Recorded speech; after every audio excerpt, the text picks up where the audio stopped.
So yes, as Heather noted, this is Digital Collections, also known as DC, at Ohio State University Libraries. And let me see if I can scroll forward. Okay. So this is what we call our landing page, and it has a selection of the various units that are contributing content to DC. So DC is focused on digitized and born digital special collections and archival materials. And so it's a lot of really exciting content. We are currently on Hyrax 3.6.0.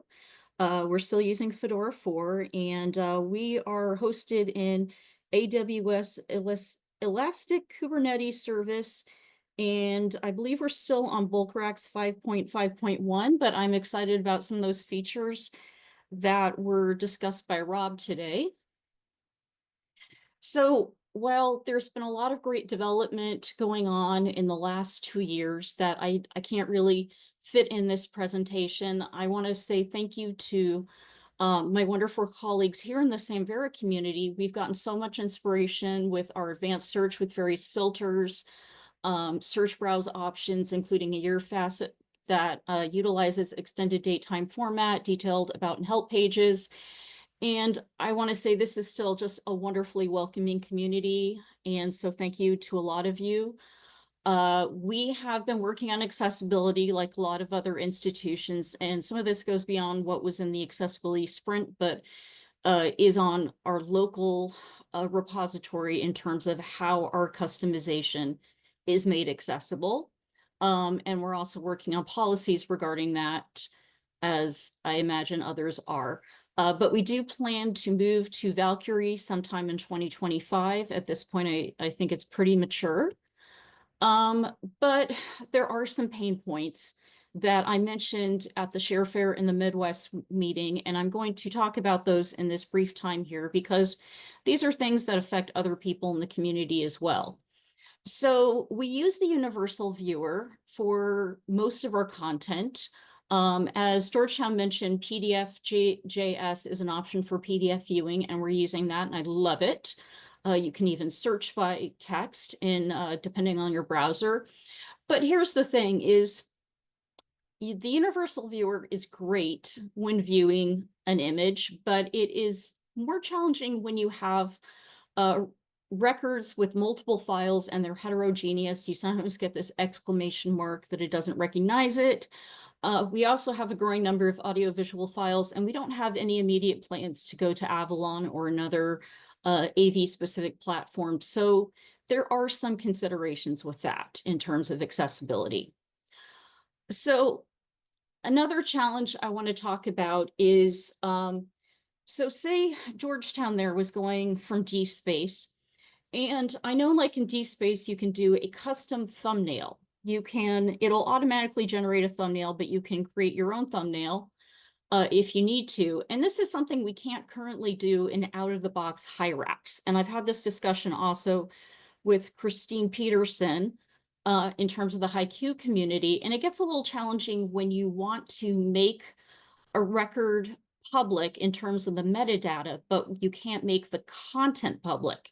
Instead, you get kind of just this funky thumbnail, which is not desirable. Again, in terms of rights, you might want a small thumbnail for the item, or you may even want something like a custom lock mark, or there's also issues with sensitive content. In terms of even searching, we have a workaround where we created a facet that searches for content that is publicly accessible versus private. And we did that in terms of whether the representative media was public or private, because again, we have records with heterogeneous file types.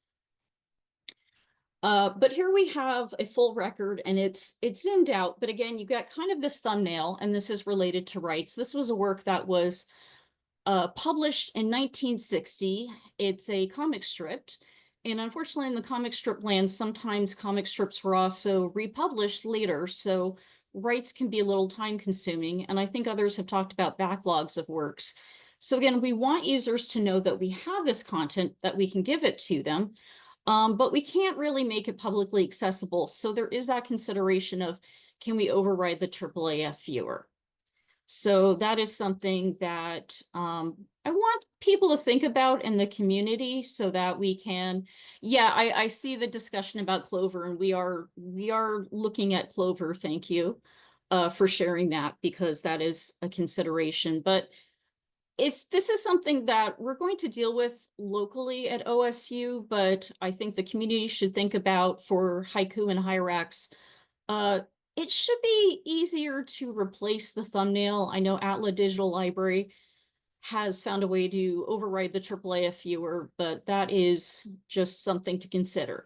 But I want to close out my talk with something very positive. So we have a lot of wonderful features in Samvera Hyrax, and one of those is parent-child records. And I will share a link to this record, but it is a very long scroll, and there is a video on YouTube of my colleagues working with it.